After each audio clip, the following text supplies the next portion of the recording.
Oh, we are live now. There we go. We're finally live. We're late, but we're not really late because we did go on time, but we didn't actually click the go live button, and now we're live. So Well, John and I I were didn't talking. click it, so I'll take the blame for it. John and I were talking away, and we didn't realize we were just like talking to each other and not to you guys. So, Yeah. For about a okay, good two, well, 3 minutes. that's fine. Well, let's start over and welcome everybody. And I'm back from Costa Rica. I got my Costa Rica hair going on here. It's very fuzzy.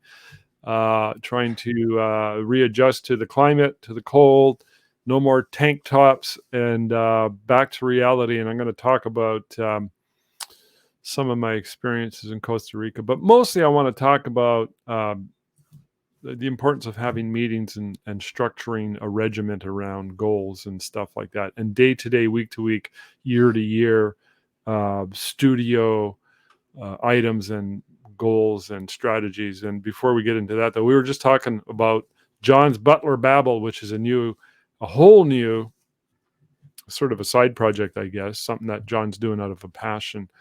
So, John, just give us the quick summary because Yeah. we've heard it already. We just didn't record it.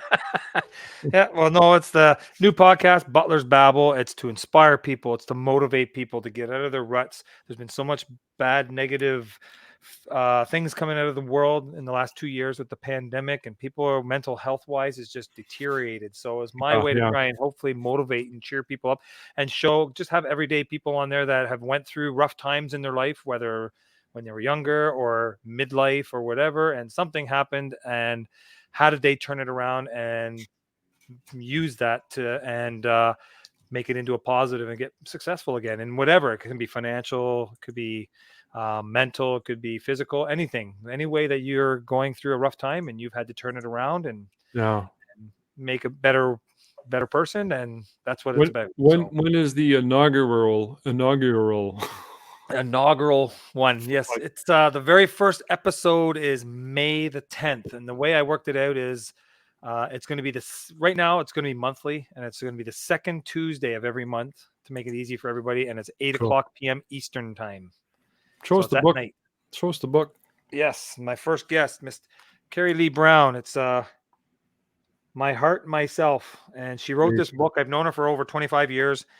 She was a friend of mine that we worked at the bodybuilding magazine together and fitness magazine together, and she went through a time in her life where late 30s she ended up having a heart attack, and well, crazy. she was very successful in her career and still in her prime, basically, and how she got through it and what she did, and how now she's very successful again. And it's basically just to tell people what happened and then how she got through it and what she's doing now. So I love stories like that because yeah, it's real and authentic. And you were saying earlier that you're going to have a lot of people, just everyday people yeah. with good stories, and that'll be exciting. So I'm looking forward to that.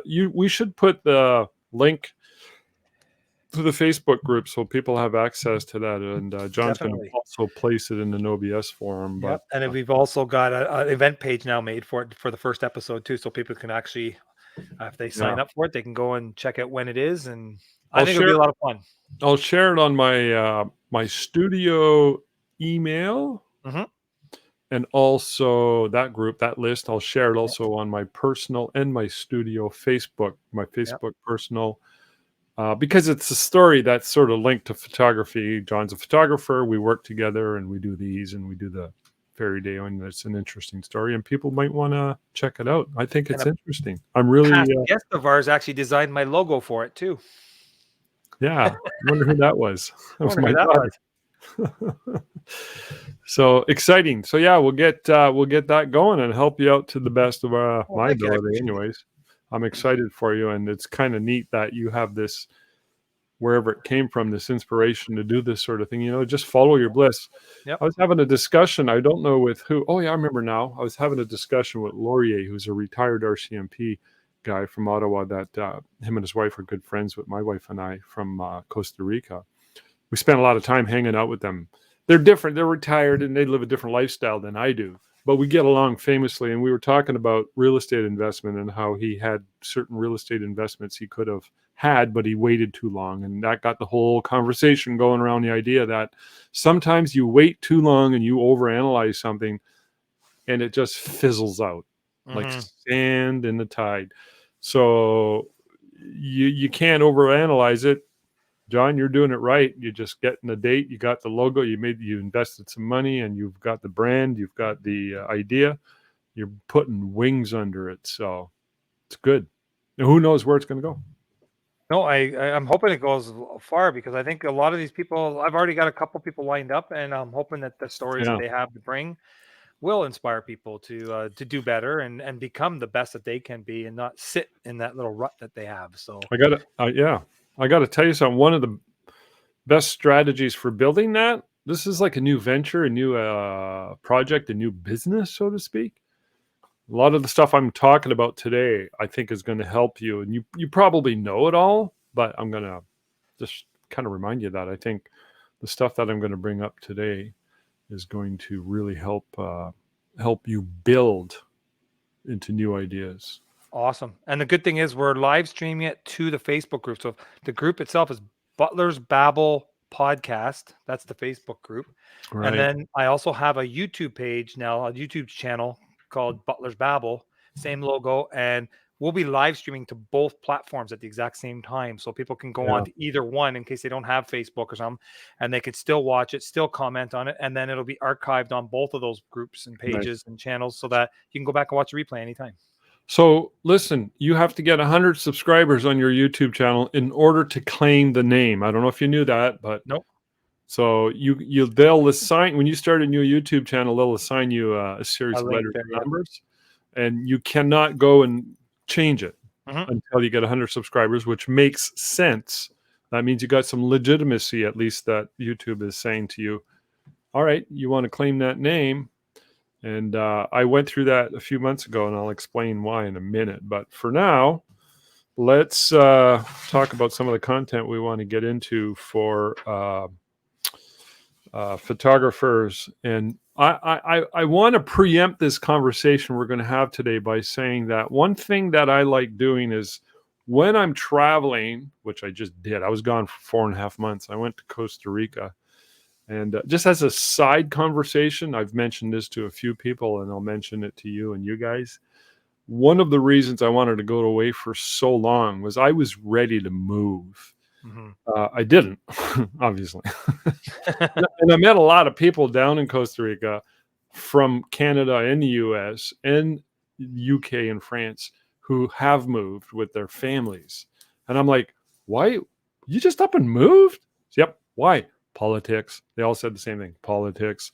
So they're looking for a new life, new opportunity, and they're really kind of fed up with what's going on in the state of the world. So that's where I'm at. I was ready to move. I was a little bit bitter and anger because I was locked down for 9 months, and that's my bit of a character defect.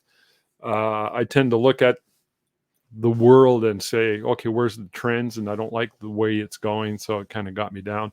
If I would have been able to work, probably would have been a totally different story.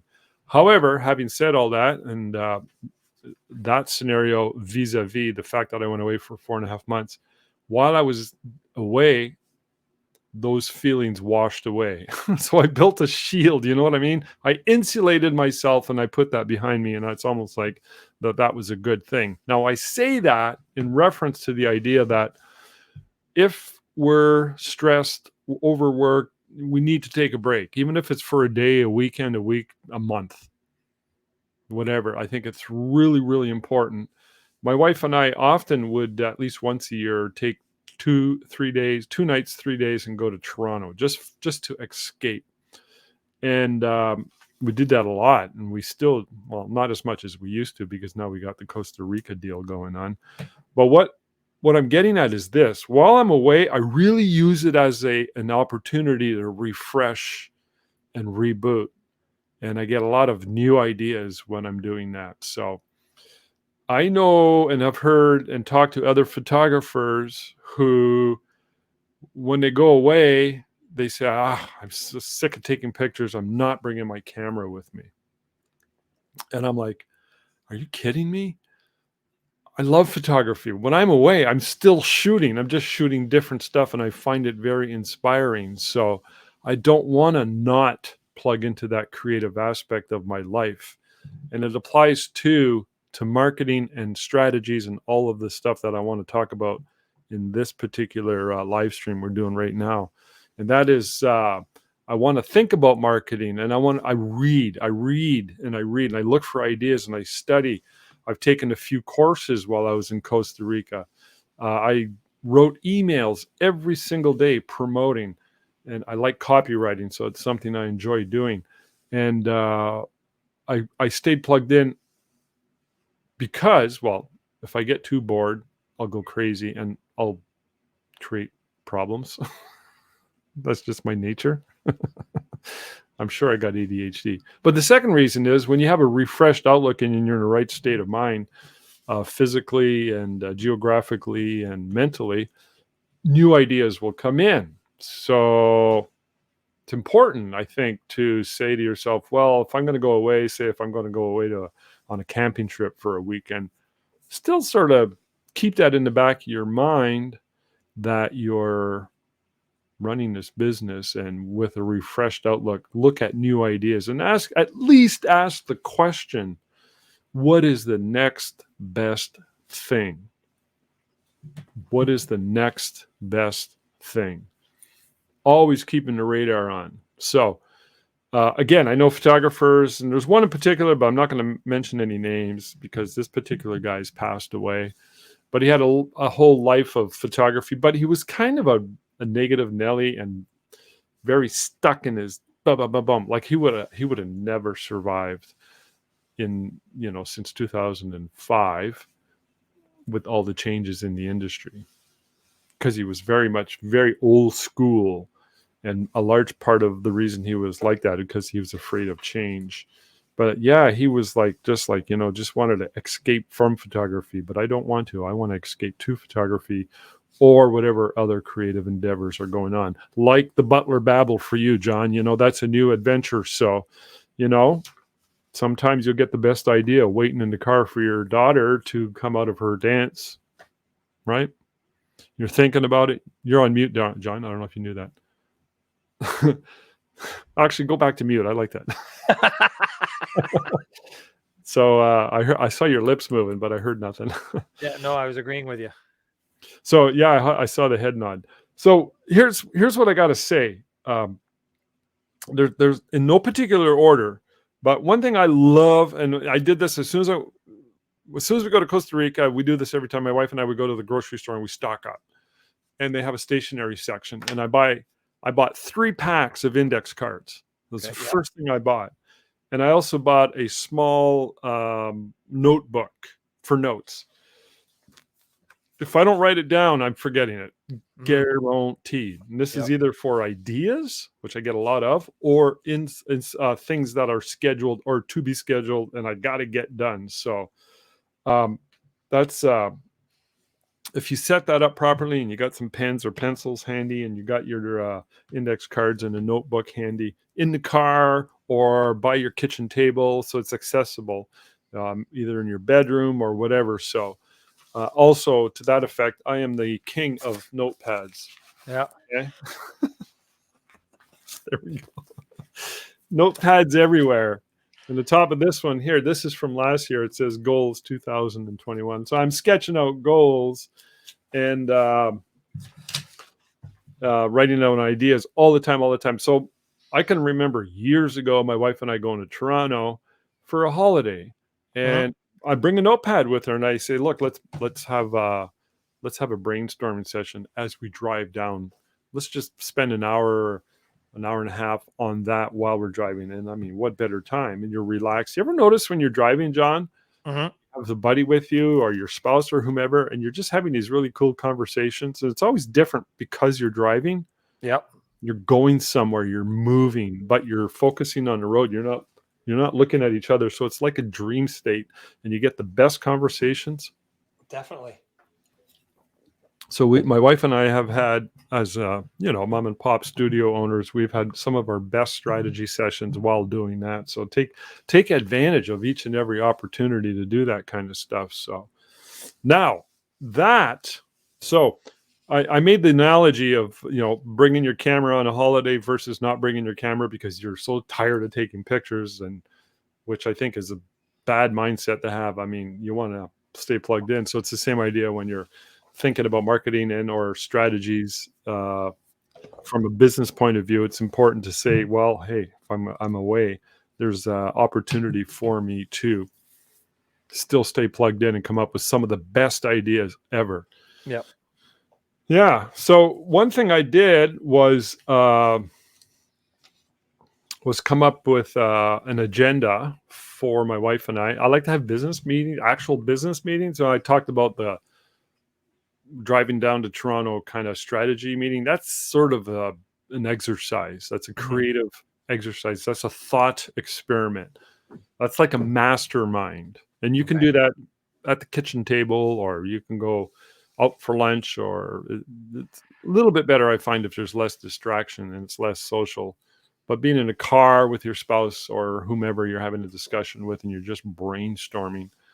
And when you brainstorm, it's I often like to look at, okay, what are the possibilities? What are the things that could go wrong? What are some of the best things that could happen? What are some outrageous things that could happen that absolutely make no sense, Yeah. but we're going to try it anyways?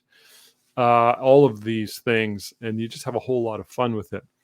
But I also took it down to an actual business agenda. So over the wintertime, I told my wife, I said, we're going to have a business meeting towards the end before we head back home to Canada and get the studio going. And I had categories, and I sat, I started a note with, hey, April. She has notepads everywhere. Well, if you forget to go back and read them, now you know what you need to do. So you got to make them accessible. Don't put them away. My wife puts stuff away and it drives me batty. I'm like, no, keep it out, man. There's a reason why it's out. This is a valuable thing. So. I'm like April. I'll write stuff down and then I forget to go back to them, and I'll find them like 2 or 3 years later. And it's like, oh yeah, I was supposed to do that, and I was supposed to do this. And well, if it's important, I have a stack of index cards, and I have a stack at home too. To me, if it's important, it's like I got to do this soon. I write it down because again, I'll forget. Yeah. That's kind of like a to-do list, or I'll often get an idea. Like this is where it'll apply for you in the Butler's Babble. You might go, oh, I'm going to contact so-and-so. I forgot about that person. You write it down because you might forget to contact them.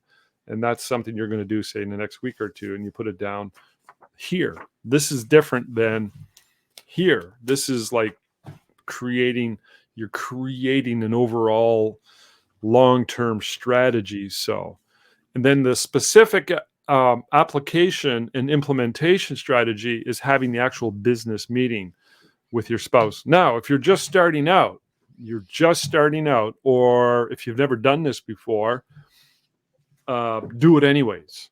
Just do it anyways. I cannot emphasize this enough. If you're thinking to yourself, well, what the hell is Rob talking about? Do it anyways. Have a business meeting. It's like a mastermind session. And just sit down and talk about what it is you guys want to create. yes. Even if it's not there yet, you're going to create it in your imagination. And I'm telling you, that's one of the most powerful things you can do. And that'll enact circumstances, and little chance meetings will happen, and all sorts of little things that'll happen in your favor where doors will begin to open. And if you don't do that, you're really missing out on what I consider to be one of the most important, one of the biggest strategies available. And I think just about every freaking business started this way at some way, shape, or form. Can you imagine Steve Wozniak and Steve Jobs sitting down at Steve Jobs' house, when they started Apple? They were probably just chilling out after smoking a joint and talking about shit. And Steve Jobs probably just went, oh, we could sell that. And then they started bantering back and forth about whatever it was, because Steve Wozniak was the technological genius behind all of their creations. Without him, Steve Jobs would have never gotten as far as he did. And it starts there at these conversations. And if you have any excuses, or if you have any negative sort of like connotations about it, and you're thinking, oh, I can't do that, but I got like 5 reasons why, you got to lose that. You got to totally lose that. 100% got to lose that. So exactly. Well, like April says, the trick is to move it from your notebook to your calendar. Nothing gets done if it doesn't have a deadline. Correcto mungo. Yeah. And there's categories that you can actually apply this to. Like, you can go, okay, what are some wealth goals I want to achieve? What are some physical goals, like or learning goals, or what are some business goals, or what are some personal goals? You can categorize them all, and there's a lot of that, as well as a PDF goal setting sheet that I put together years ago, and I dedicated a whole podcast to that. Actually, you know what? I'll put the replay to that in the replay to this, just so people can go access that. Definitely. I don't want to get into that because it's too long and too much, but it's important because I want to talk about right now. I want to talk about having a business meeting and creating a regiment and And very rarely do Colleen and I have like an actual business meeting like you and Tina do. We basically we could be at home talking about stuff, or I might come up with an idea of, hey, I'm thinking of trying this or implementing that. It's just a more nonchalant. It's not an actual, right. Okay, at this day, at this time, we're going to sit down. We're going to just talk business, and we never do that. We basically, I don't know. We should maybe. Here's my challenge to you, John. Do it one time within the next 2 weeks and schedule a date and telecall and say, look, can we sit down at 1:00 next Saturday, whatever, and just talk about some studio business stuff? Try it. Mhm. And come up with, like, say, 5 items. Now, maybe you're like, I know you're pretty active in headshots. You're pretty active in BNI. You're pretty active in sports. I'm not sure about dance schools. Yep, we're just getting ready to shoot 2 of them next month or the month after. Santa, just make those your first 5 topics and think of what it is that you just want to talk about. Sometimes you just talk about it and just nothing comes of it, but putting it out there starts the ball rolling, and sometimes big ideas will come to play. Sometimes, for me, I want to buy a 70-200, the new Series 2 G Master Sony lens. It's like a $4,800 purchase. That's not cheap. No. But I really, really want one. And I just can't go out and buy it. So I got to kind of like put that on the agenda and gently say to my wife, this is a possibility. This might happen depending if I'm shooting lots of weddings. So I'm tying it in. Like, I don't want it unless I'm shooting lots of weddings. And that's true. I don't need it for anything else. I don't need it for families. I don't need it for fairies and stuff. Well, see, and I'm the opposite because I use it for it's not fairies. I use it for families. I use it for headshot. That's my favorite lens. So, but I have a 135 and I have an 85, and those work too. So yeah, those are for those. But 70-200 for weddings is a very, very versatile lens. Pick it up, shoot, boom, boom, boom. So that's the reason why I want to get one, and I'm probably going to have to sell the 85 and the 135. But this is my point. My point is this: I put that on the agenda. Yeah. So, anyways, let me. So it works like a goal for you. You put it on there. This is what you want. Now you got to put that goal together. Okay, how am I going to reach that goal? How am I going to get it? What do I got to do? Yeah. Exactly. And one of the barriers is getting my wife's approval. Yeah, that's what I tell everybody. Just because my name's on the business doesn't mean I'm the boss. She has it on Facebook that she's the boss of Johnny Butler Photography. So, yeah, budgeting for a camera replacement for me coming up. Business meeting coming up in my house too. Brian Coleman. There we go. I'm going to show my screen. You go right ahead. There it is. Can you guys see it? I can now. It's all right. Not the right screen you're showing, I don't think, but there we go. Now we see it. That's fine. That's fine. All right. Let me just. I found this the other day. This is from 1998. One of my first flyers I ever had designed professionally. That's the outside. Can you see how on the right here? Yeah. That's my logo. Well, that's the cover. Okay. Oh, I see the back cover. Okay. That's the front cover. Oh, it's the front cover. This is the front cover. Can you see my cursor? Yeah, I can see it. Okay, this is the cover. This folds in, and this folds in. Yeah. So when you open this up, you see the backside of my bio. Look at my picture. Look at my handsome mug with my big head of hair. Hey, look at that. Look at that. I'm just looking at all that wasted real estate on that first side where your logo is. That's just the cover. This is the inside. Yep. Okay. So when you open the right flap, you open it to the left. Yeah, you would see your bio. This is the first thing you see right here. Yeah, okay. I know what you're talking about. Yeah. So this is an engagement session, and I photographed their family last fall. And their kids are all like in their 20s now. I did their wedding as well. This is Hmm. going way back. Yeah. Anyways, I just wanted to show you guys that. I happened to cross this because my mother-in-law has an album, and she had a family album, and she brought it over, and I'm like, holy geez, you got my old flyer on there. All It's right, awesome. okay. So here's my page one of 2 pages for my agenda that I had with my wife. So Westmount Photography. So I had Fairy House by Brainstorm, ways to improve fairies and pop-ups, fairies versus pop-ups, new window panels, back sign, paint ceiling, 70 to 200. See that? Don't ignore this stuff. These are other businesses we're looking at doing. Yeah. And plus there's the second page, which had other stuff, which I don't remember. But the first item on here was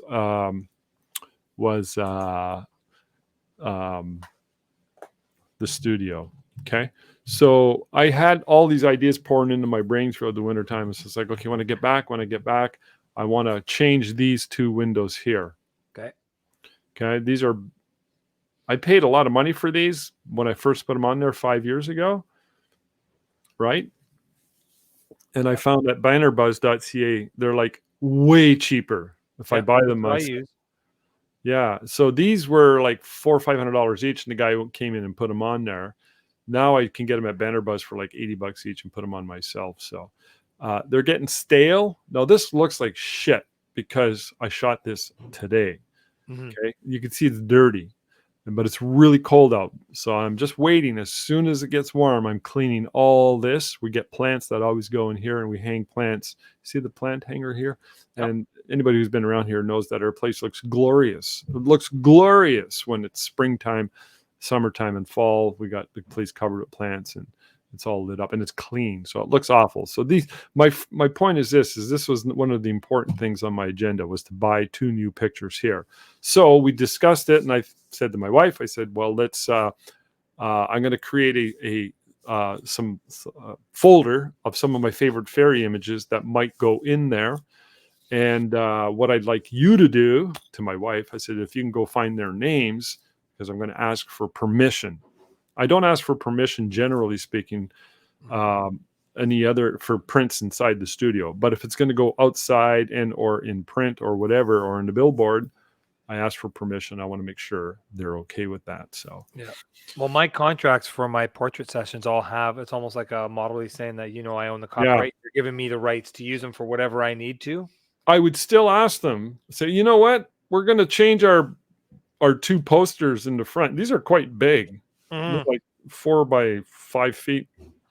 And they're like mini billboards. I would still say to them, look, I send them an email, say, hey, Mrs. Jones, I want to use your daughter's fairy photo for our updated. Is that okay with you? Even though they signed it, who Yep. wants that hassle, eh? What Yep. if she gets all perturbed and I stuff? understand with yours because it's more children in that. But when I do my contracts, I make sure explain that to them. Say it's just for if I want to use them for trade shows or use them for Right. displays. I can do it, and they know right up front. And usually, if they kind of then I know not to use that one. But and Okay. then I have this like you guys do. Yeah. I stole this from Tina actually. She gave me the template and everything, and I actually made my own. It has it right on there too, Uh-huh. where you get them to sign. Says I give John Butler the right to use the photographs from the session, publishing, Yeah. advertising samples, or any other use. So when they We have sign that, you probably wouldn't have to because they've already given you that permission. You're talking about on the invoices, which we have, but Yeah, we never get people to sign the invoice, and we should. I So only ask them, and then I've only had one that refused to, and it's only because it was their kids on. I'm like, nope, no problem, no pressure. Sandy Pooch, Yep, she has everybody signed a full-fledged model release. They have no choice. yep, same with me. She's hardcore. I'm the same way. She's hardcore. So anyways, that was an item that was on our list, and this is kind of just under the category of cleaning up your messes and marketing. So, and look at this. This is my front door. It's starting to peel. So I got some paint, and one of my items is as soon as it's warm out, I'm gonna take the door off. I'm gonna take these off. So I don't want to paint with these on. This Mhm. here is an anti-theft uh, Okay. whatever you call that this here, metal bar, easily removable. And I'm going to scrape it down, sand it down, and paint the door from scratch so that it looks really good. I hate peeling paint and burnt out light bulbs. I can't stand it. Or clutter. You know what I mean? I can't. I don't totally mean no. See, and I think a nice Toronto maple leaf blue for that door would be perfect. Yeah, we're gonna go with pink. We're gonna go with pink. Um, you can see my sign on the door. Look at Yep. that peeling. So I paid a lot of money for this sign. I think I paid 150 bucks. It was a local sign shop, and I said, "Screw this! I'm going to go see what uh, Vistaprint has." Can you see it? Yeah, I see it. That looks really cool. Look at 12 by 18 on brushed metal is only $68 Canadian. If I want to get a smaller one, which I can easily get away with a 5 by 8, is only $28 on brushed metal. So I called them 2 days ago because I like this here. But when you have a file, a JPEG, and you send it to them, um, it's going to print the background color, which is going to be white, right? Or whatever it is on your sign. And you're not going to see the brushed aluminum. So I called them to see. I said, well, how do you make that? And they just said, send in a PNG file. Okay, problem solved. So they know what they're doing. I just wanted to make sure that. And that's why I contacted them, because I don't want any surprises. So No, exactly. so anyways, yeah. So that's a couple of items on my on my uh, on my agenda. And for those that were wondering, because I know Brian was asking there about the Banner Buds, it's I believe bannerbuzz.ca, and it's Correct. actually out of China, but you go to bannerbuzz.ca. That's what I got my vinyl backdrop I use for my red carpets that has my logos on it, the red carpet backdrop. I did that with Banner Buzz, and it was so much cheaper than using anywhere else, basically. Yeah, and I feel bad because the local sign company now is going to lose that sale, Yeah, but their price is so crazy no, high. exactly. And Unless you Banner do trades like I do. I did family shoot for my sign guy, and with what he ordered from it and the cost of the shoot, we traded, and he's going to do that lit up sign out front of my building there. I'm going to get my lit up sign finally put together, and also a pull up banner for trade shows and that for my pinups. So I'm doing trades. sometimes do stuff like that. Here's my little notepad, and here's my example of this is from my house. I shot that this morning of my this is my notepad that I bought in Costa Rica. I brought it up with me, and then I got a stack of index cards with ideas. So I just wanted to show that and get that idea across. And I think it's pretty important. What else did I want to show you guys to do with that? Oh, here's the samples. Remember, I said I asked my wife if she would go collect samples. One of the reasons I did that was, well, there's two reasons. One, I get to delegate it, and it's always scary when you delegate things to your wife because she can get a little bit she can get ornery about stuff like that. But this is something she's totally willing to do. And I said, well, can you select some of your favorites and then also get their name so you can see the name is in these files. So we have a folder of these are the images that we can draw from. I got their name, so I can go email them, Yeah. and we're creating 2 new samples, and I'm going to be ordering the billboard, the window dressings that I just showed you guys. I think I'm going to go with 100% fairy pictures because that's really 70-80% of our income is fairies, and that's our brand, and we're going to push that even harder than ever. And I know she didn't pick the one with me in it. which The one? fairy picture that I was in with the cloak. So I'm not going on Oh, your window. no. But here, these are some of the ones we picked. We narrowed it down to these ones. So, No, they're great. and she's got 2 products. She asked me months ago. She said, "Can you do a video so that when we book our clients?" She wanted to give them an extra video which explains the products. I said, "Sure, Yep. no problem." So she's ordering updated versions of the 2 new products. One is the float mount, and one is the 5-image composite, which are very popular items, and we'll be doing that. And I do want to show you guys. I just finished this. So we upped our prices, by the way, on our fairy portraits. We didn't go crazy. No. And this, I just want to just mention something here. Um, there's Hark. We had Hark on about 4 or 5 weeks ago, and he talked about his ferry day, and Yep. his sales are off the charts. And he's only been doing ferries a few years, and I actually showed him how to get going in that. Yeah. And he's totally crushing it. His sales are off the charts. Tell me Plus, about it. yeah, he's doing his sales are like 5 times what we're doing, and I'm like, okay, the student has passed the master, the teacher. I want to know why and how he's doing this. So him and my wife and I had a 3-way Zoom meeting 4 weeks ago. I asked him if he would do that, and we just sort of talked about what he's doing, how he's doing it. And it's all stuff I already knew. There was nothing Yep. new there, but I was like looking for, An like, excuse okay, to do it. like, well, what's he doing? Yeah. And I told my wife, I said, he's way, way more expensive than we are. We got to look at this. So we raised our prices, but we didn't go nearly as high. Our system pretty much works in spite of that. Yeah. And but anyways, I'm not going to show his prices because I don't know if you'd appreciate that. So we did do a whole new ferry booklet, which is going out tomorrow. I'm ordering 200 of these. You've seen these, John. Yep. And you'll have to send me one for when you come down. 5x8, all new, mostly all new pictures. It's the Ferry Portrait Experience Guide. So these are all new pictures. And we raised our prices. And we only raised them like 15%. But I put all new samples in there. And we have new images. See the box that are with the glowing light inside the treasure box. Yeah. That is an image I wanted to show off because it's new.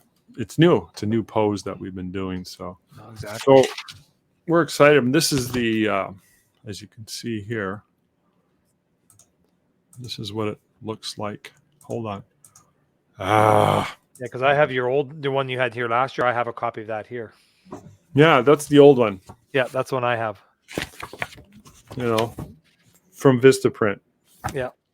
We've printed hundreds and hundreds of these from Vistaprint over the years. And when our clients come in, we give them. I'm not going to get into that because it's we've talked about that in previous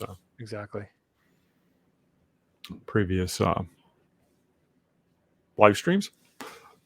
You know what I mean? Yeah. So April's like she loves them. Remind her. Do you only do ferries 2 times a year? We do ferry day 4 times a year. Plus we do them one off. So like this weekend, we're doing one ice ferry session. They pay extra. We got to set it up, and anybody can come in and do a ferry day or a medieval day or a nice ferry day. It's going to cost more. It's usually like $50 more. No big deal. I'll set it up. I don't care. But the main bulk of our business is ferry day events. We do 2 in our town. We do one in Sault Ste. Marie, one in John's studio, and one in London, Ontario. We were supposed to go to London, Ontario early first year of COVID, but COVID changed all that. And it's a big market down there. Yep. So twice a year would have been pretty good. And even here, like I get people all the time that once you've gone, they're like, "Oh, I just noticed all these. How do I get in on that?" It's like, well, you'll have to wait till the next time he comes. He comes once a year, and it's a good because it's a niche in my area that nobody does. So it's very viral. We always sell out. So yeah, exactly. So yeah, depends on your area. Our past podcast, and Rob talks all about it. So you'll have to go to some past ones and see. Yeah, it's all in there. So, but anyways, yeah, it's exciting, and I like shooting. I like shooting ferries. But as I think about it more and more and more, I've mentioned this before. It's child portraiture evolved, just like pop-up weddings are wedding photography. Wedding services evolved. Yeah, and so one of the items, I don't know if you remember that on my agenda for our business meeting was ferries versus pop-ups. I said, I'm going to talk to my wife about this and explain to her that if pop-up weddings and weddings went away and never came back, I'd be okay with that. Not because I don't like shooting weddings the way John Butler doesn't like shooting weddings. And I just really like shooting ferries. And I love being around children. I love creating those beautiful images. And I'm totally 100% cool with taking that and just working it. Now, you know, we got a pretty good thing going, but I also know that I don't ever want to take it for granted Hmm. and assume it's always going to be there. And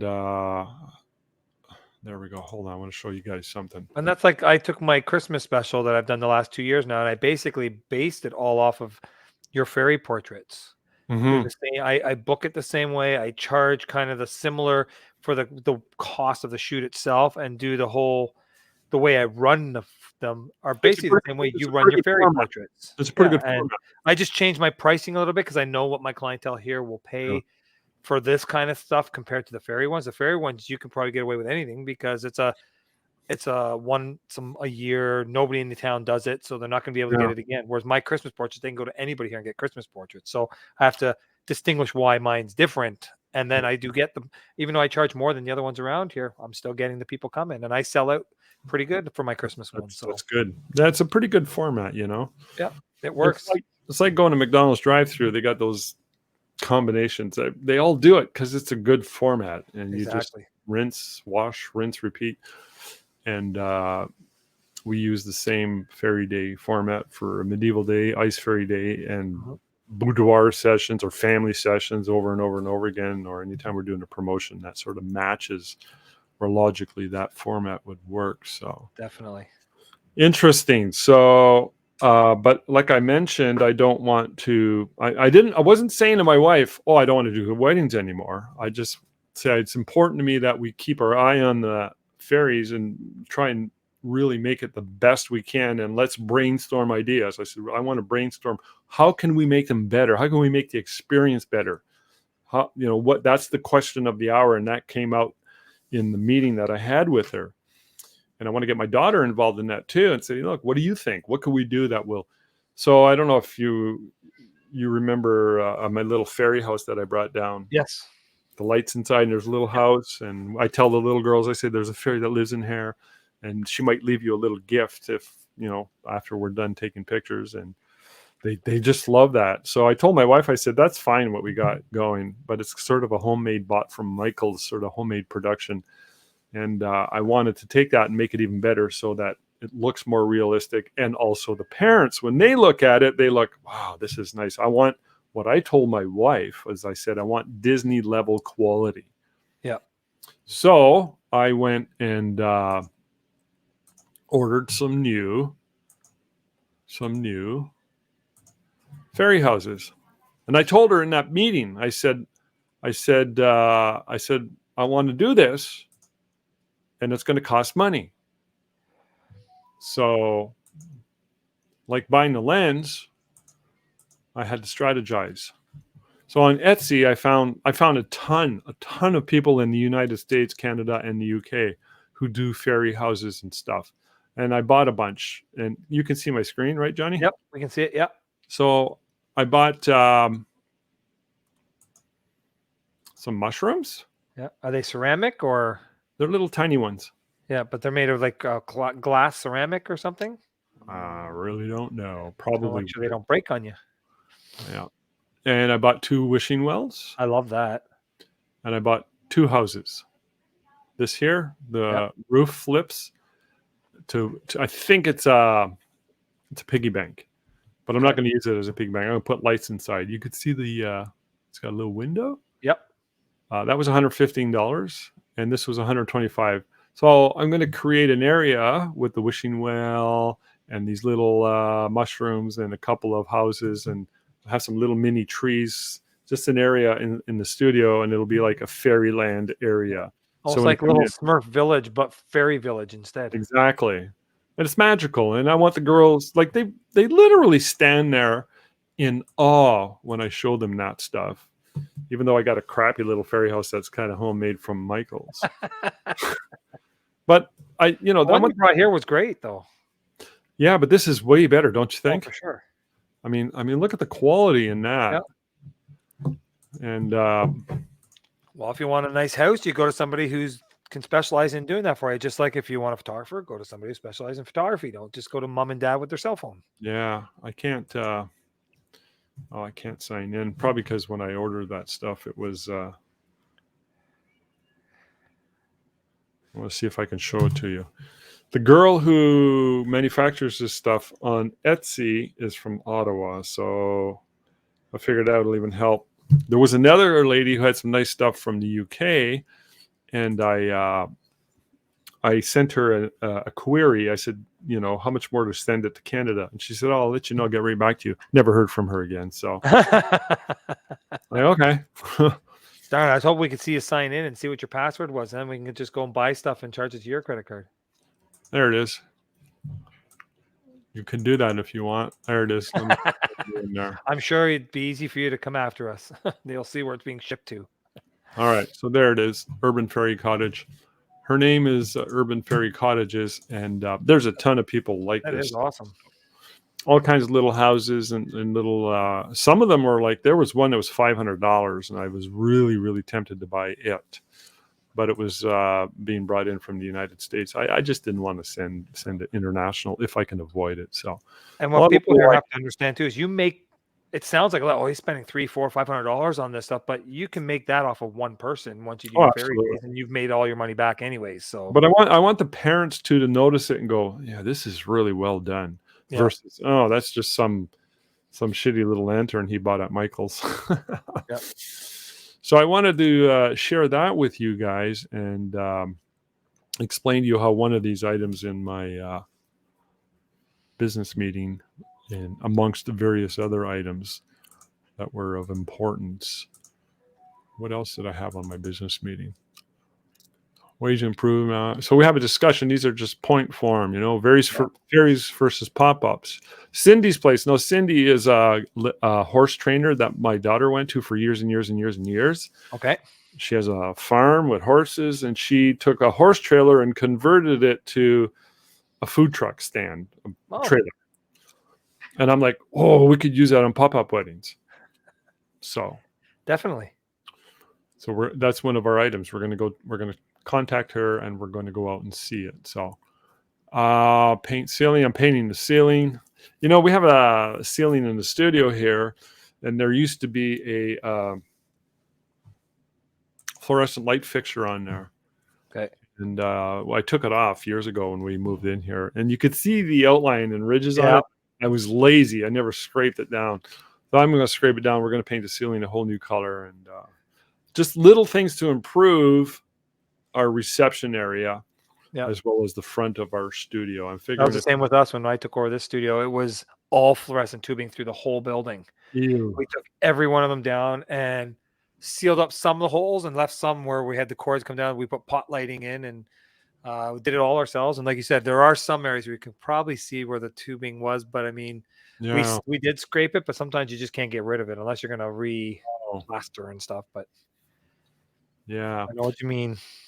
We have, I want to show you guys this here. This is another item. Here it is. Bum, bum. Oh, John's going to appreciate this. This one's coming up here. Is a hockey reference here. I don't know if you're a hockey fan, John. I don't know, eh? Not too sure. Well, it's not going to come up right away, but all right. See that? Oh, yeah. Let me just bring it into everybody. There we go. See this big hole in the wall? I've been debating for years what to do with that, and put a design and maybe a sort of a stained glass of a fairy or something like that. And I finally. What's on the other side? My studio. Oh, okay. So Sue's on that side, and that's the reception area? Yeah, which I'll show you in a minute. You can always do what when I worked at a camera store in Edmonton there, what they had to cut it like that at the back that went into the office. Yep. And they put something on the front, like a window on the front that was like a double perforation, as they call it. Yeah. So it had the picture on there that people, when they look at it, they just see a picture there. They think there's a picture on the wall. But on the other side, you can see through into the store. So then you'd be able to see into the reception area. Yeah. No, I don't want that. Okay. That's the window coverings that I'm putting on our picture windows. Yeah. Is that. When you're in the studio, you can see out, but you can't see in. Yeah.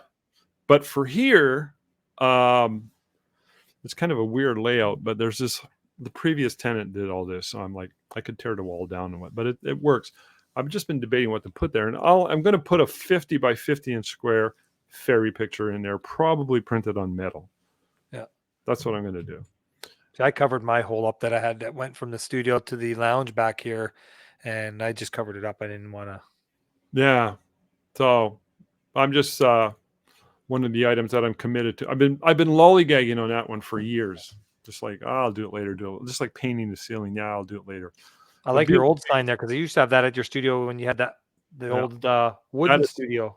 that is yeah. We had a country studio, and Yeah, this was really expensive. These we have 2 of these made. I They love it. cost a lot of money, but it's literally gold flake on the lettering. We paid extra for that, and just something I really believe in. And we still have them. I have one on top here in storage, but this one here is in our studio. So yeah, here's the hockey reference. This guy here, Yeah, you know, Foligno, yeah. Nick Foligno. So as soon as you walk in, you see this here. This is our studio, and that's our old studio. That's the old one. I remember that one. Yeah, and the reason I wanted to show you that was to show you where I was going to put that new 50-inch. But Another one you can look at for that 50-inch or whatever to cover that hole. Try with what is it, poster jack in Toronto there, and get those ones that are peel and stick, yeah, because then you that, can just peel it off anytime.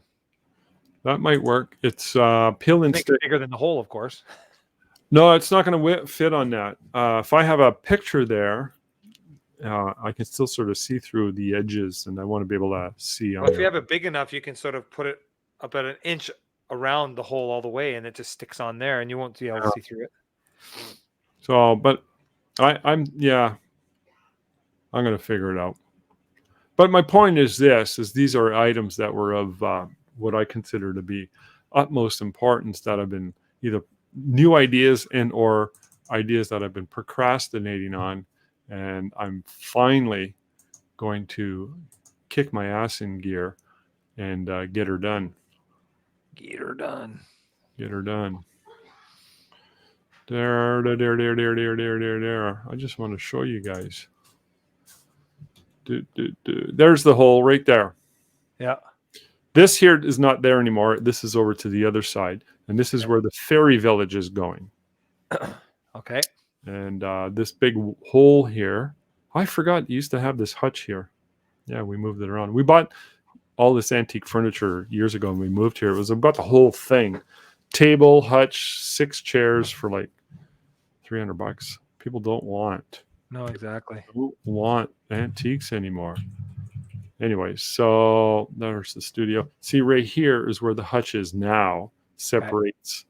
This is the reception area. This is going into the studio side. There I am. Oh, yeah, you see it over there. There you go. So they walk in. This door is right behind this wall here. And see that hole in the wall? Yep. Sometimes I'm shooting over here, and I could see people come in. They get freaked out because they think this is a mirror. So that's where that new sample's going, and updating everything, and including the ceiling up here, which I'm painting. So again, the whole idea is that through sitting down and coming up with strategies and goals and new either marketing or cleaning up things that are messes, and like paint and cracks in the wall, and I'm really finicky about stuff like that. I know the door and the plants and the making sure the light bulbs are all working and all of that stuff is stuff that I would have done, but there's some stuff I'm procrastinating on, and I'm trying to find bridge. There it is, and whatnot. So it's important to have these meetings. Yep. And I think, John, you got to do it, man. You got to be committed and get back to us on that, and sit down and talk to Colleen and say, look, let's just talk about these areas. How can we make them better? What is it we need to fix? What are the little areas that need to be improved upon and or fixed and or modified or scrapped or brought up to a whole new level? And throw in a new lens in there if you want. See if Colleen bite. Yeah, I need a new camera. Yeah, and you've mentioned that before. Yeah. I really believe in that. It's oftentimes putting together goals, and this applies to doing these business meetings and strategy sessions and masterminds. You put an item down there. If you think it's impossible to achieve, put it down anyways. And it's surprising how it just comes together within a few months. True. So, No. um, so yeah, so that's the Fairy House. I want to show you guys. Did I cover everything? Yeah, I did. Before we close off, I want to show you guys. There it is, bridge. Some lighting from Costa Rica. Mm-hmm.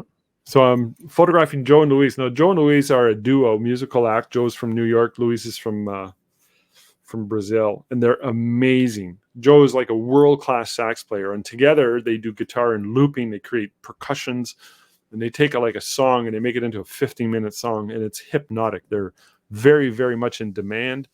They run the Wednesday night open mic night down there in Costa Rica, which I attend religiously and get up there, and I do 3 songs every time.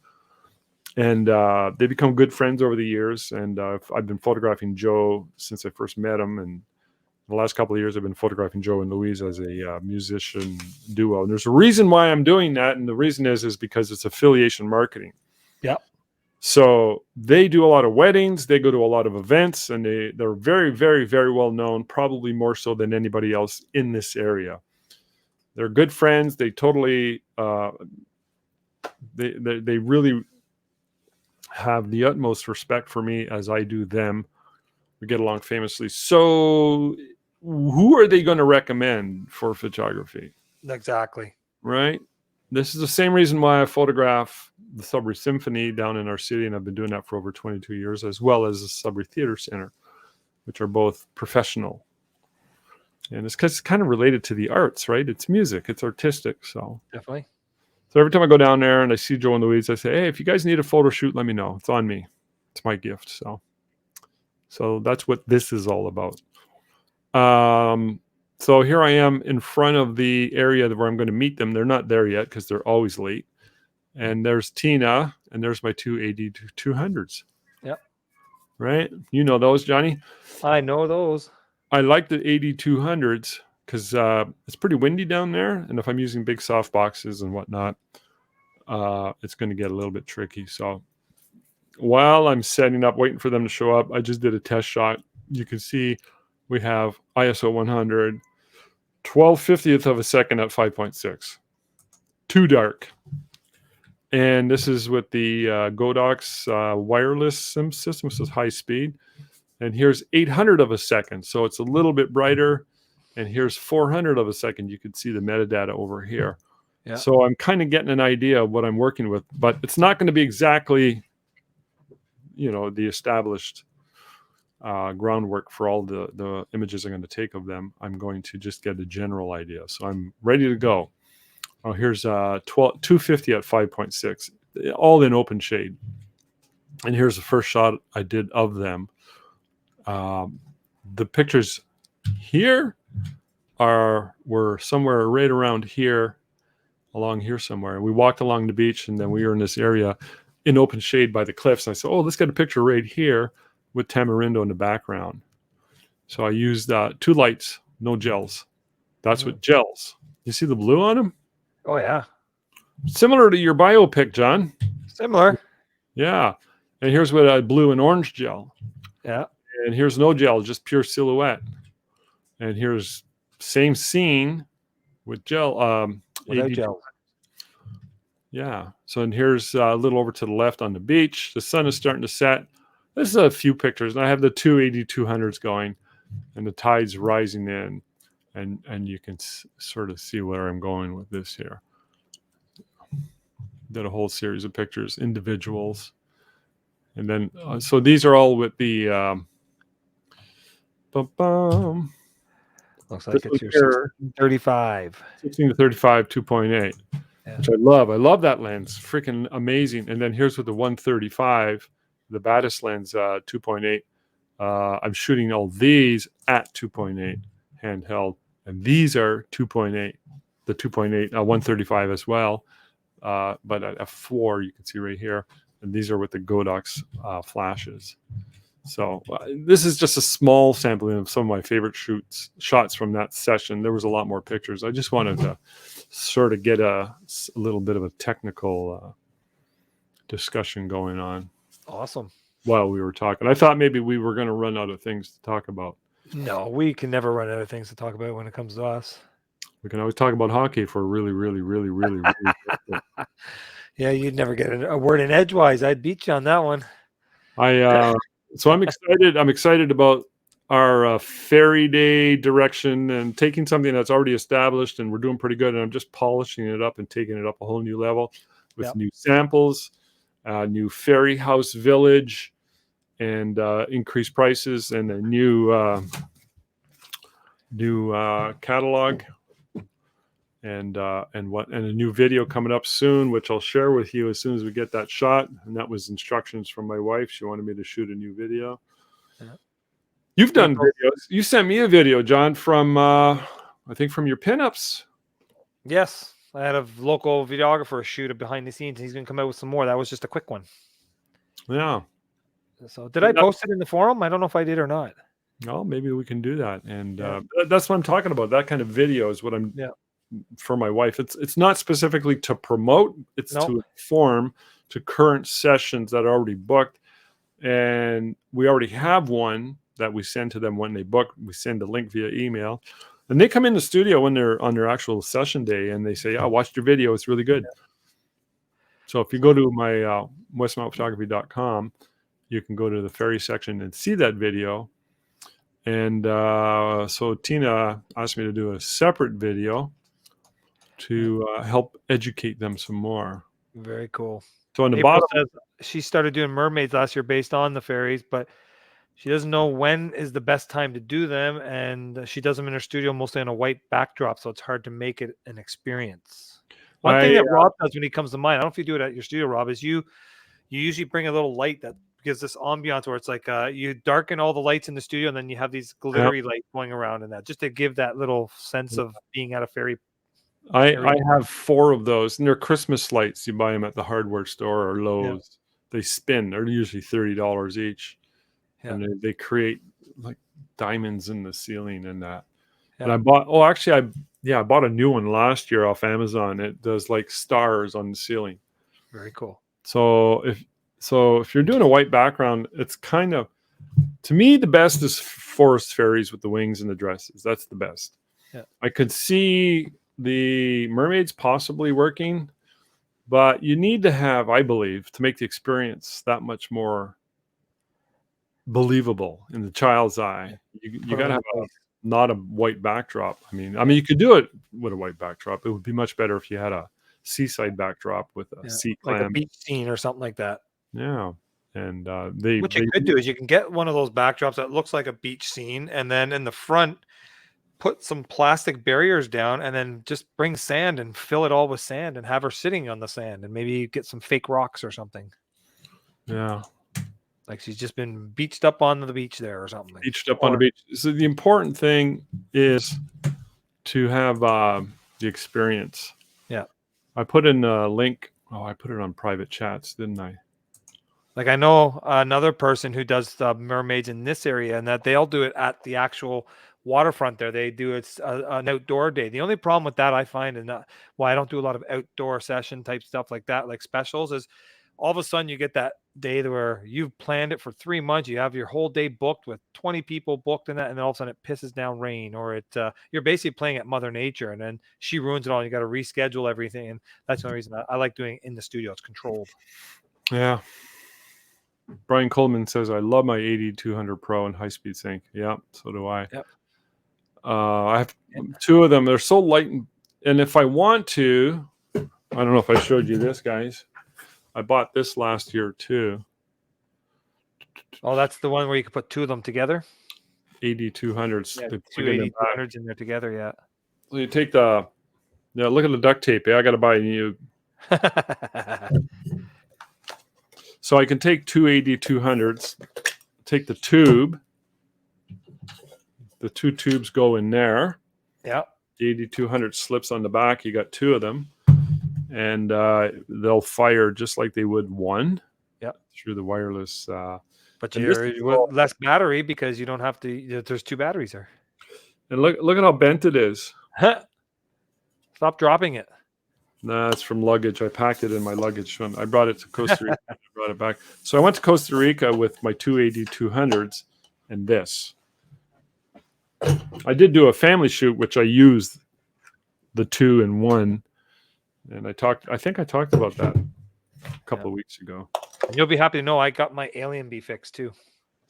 I'll be happy to know that because every time you come to mine, my Alien Bee, it doesn't have the modeling lamp working, and it was making funny noise. So I sent it into a guy in Quebec who's a dealer, who's a repair guy for Pulsey Buff in Canada, and he repaired it for me. So it's all working perfect. And I found my reflector, my 7-inch reflector. I thought you took it on me, if you remember. I thought you took it home with you, but I found it. Are you talking about this? Hold on. But I gotta get some more for my Einsteins. What's that? I gotta get some more for my Einstein. Yeah, that I have a one for my Alien Bee, but my 3 Einsteins, I don't have any, so I gotta buy some. I got about 15 of these. If you need some, let me know, because they sit there collecting dust. I never use them. I can use 3 of them. Well, 3 is. Remind me when I come to see your studio in September. As long as they fit Pulsey Buff.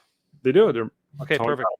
Yeah, I've been using Pulsey Buff, Paul B. Buff for 20 years now, and they come and go, but I keep the reflectors. Yeah. I love my Pulsey Buffs. I don't want to get rid of them because they're nice in the studio, and I used to use them on location too. And I had the Vagabond Mini battery packs for them.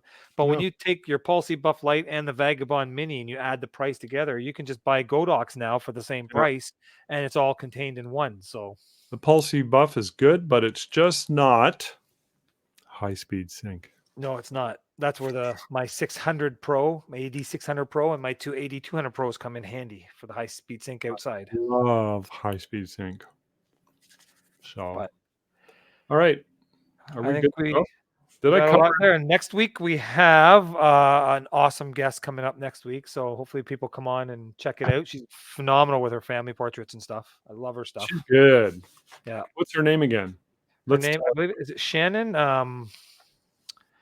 I'm just looking it up right now because it just stirred a blank on me here, but it's on May 5th, I believe it is. Yeah, May 5th, and her name is Shannon Squires Toes or Taves. It's spelt Toes, but I think it's pronounced Taves.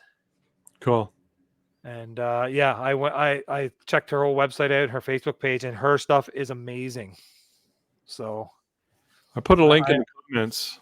I think a lot of people can learn a lot from her. I know I will. Yeah.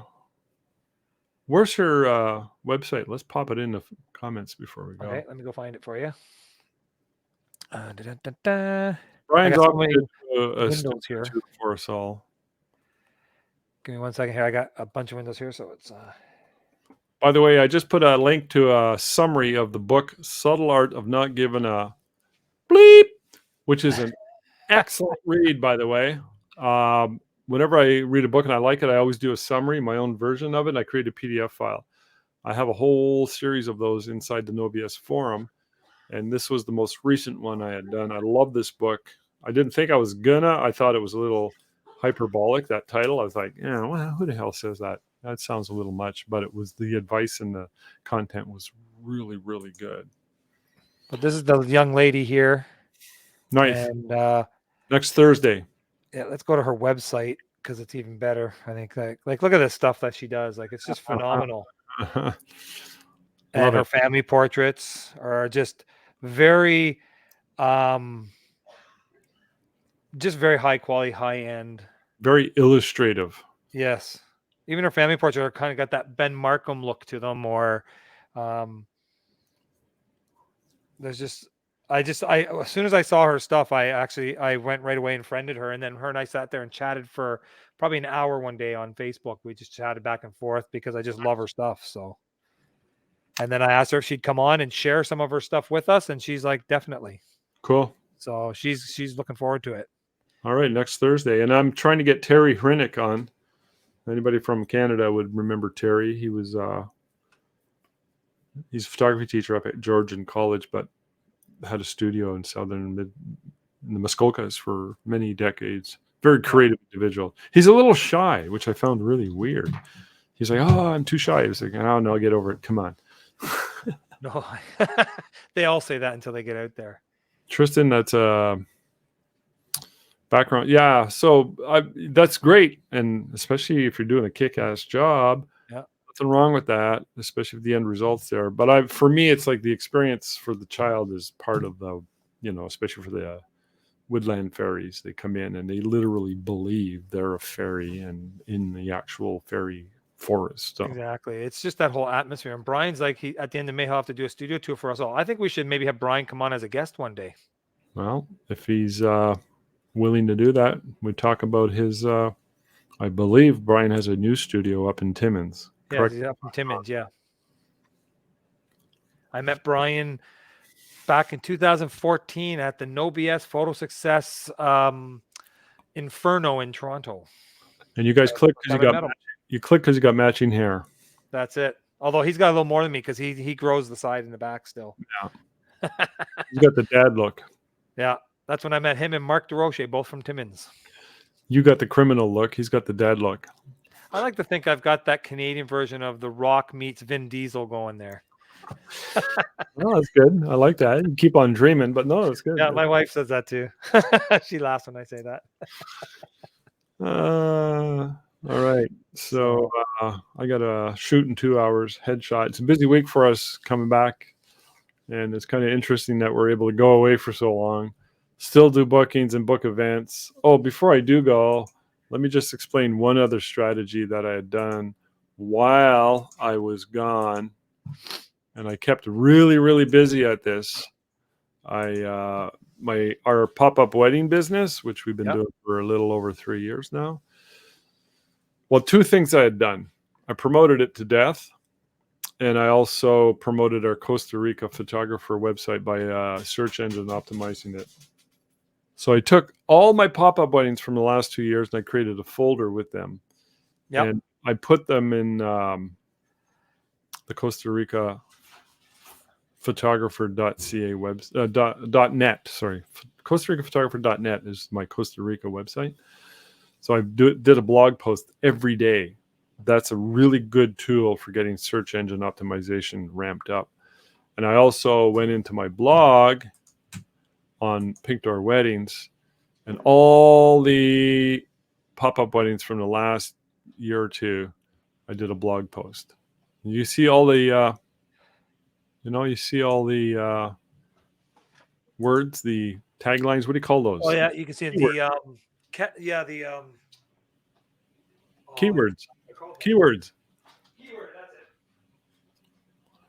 So I used them all. I got 14 pages of posts from weddings from the last 2 years, pop-up weddings.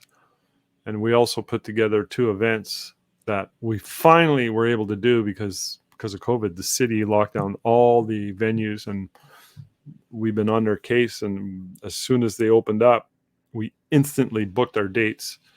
And we got 2 pop-up wedding day events at Fielding, and we have at the Historic Chapel, we have 2 pop-up wedding events too. But see, what that does is that shows your clout in your community that you can take off for 6 months at a time and then come back and be ready to go right away. Nice when you can do that. It's a sweet gig when you can get the work. But we didn't just happen upon it. We worked hard for it. Yeah. No, that's awesome. And like you said, it's hard work, and you make it work. So Yeah. I got to set up tonight. As soon as I'm done this, I got to go set up my whole studio for teaching tonight because we start our photography 101 class tonight. I saw that. Did you book it out? We've got I think we've got maybe almost just over half. So we didn't sell it out, but I didn't promote it long enough. Mm-hmm. But I still get people saying, "Oh, can I still get in? Can I still get in?" So I have a feeling it'll get a couple more between now and when we start at 6 tonight. We'll get a couple more come in. What is it in summary? Just give me the overview. It's X amount. Basically, we do it over 6 weeks. So it's a 12-hour course. So we do 2 hours a night. Right, over 6 and we'll do 6 Thursdays in a row. So the first 4 are basically the whole teaching aspect of it, and it's hands-on. So we get them when I'm showing them like the exposure triangle, say like shutter speeds, and I explain to them and all that. we let them go and play with their camera and fiddle with it. And then they go and we talk about apertures and they go fill it. So it's a hands-on type of thing. And then the 5th day is a shooting day. So we'll pick an area in the town. We have the marina here. So we usually go and for 2 hours, we let them shoot away. And I walk around to see if they need any hands with anything, if they have any questions. And they try and take everything I taught them in those other 4 weeks and put it to Nice. practice. And That's then on good. the last day, they bring on a thumb drive a bunch of their shots from that day, not touched up or anything, and bring them. We pop them on the big screen, and then we all go through them as a class and analyze them, see what was good about them, and how can they improve them if they need it. And to me, that's the best way to learn, is to do Yeah. it and get some feedback on it. So it's a fun class, and Yeah. usually we get a good turnout, and we always get good feedback back from it. So I love it. I might actually get one of my video guys to come and do some behind the scenes video of it on one or two of the weeks. Maybe next week when it's the more busier week, and then maybe on our shooting day and then our analyze day, I can do some of there, and then we'll edit together for next time. We'll have like a little video promo to do next time we advertise it. Well, good luck with that. Sounds exciting, John. No, it's gonna be fun. So, And then maybe I'll make my way up to Sudbury one day and come visit you. I sent you a. I could not log into StreamYard, by the way. If you want to send me that info, I don't. Okay. Something happened, rebooted my computer, and I lost all. No worries. So I have to I'll get probably get an email asking for a code for you. I have to get the replay for this. I'm going to do that as soon as we're done, and we're done. So, adios, amigos. Adios, and we'll check everybody next week. Thanks.